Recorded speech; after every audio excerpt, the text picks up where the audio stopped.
Yan. Sinabawang salmon. Ulo ng salmon. Mura lang ito dito. Yung ulo ng salmon. Sarap talaga magsabaw nito.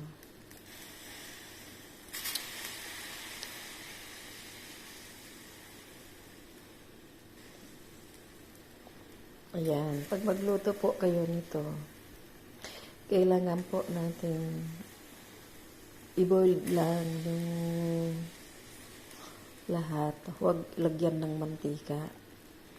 Hayaan kumulo-kulo lamang siya. Ilagay na ang lahat. Pagkakaisain na ang lahat, gulay, pati ito yung kasi ito yung ulo ng isda kasi malambot.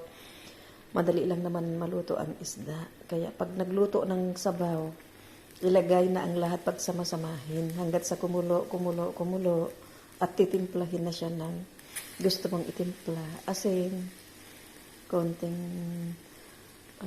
magic sarap. Bahala na. Luya. Kaya, bawang. Yun lang ang itinimpla ko dito. Ayan. Sarap talaga ng pagkain.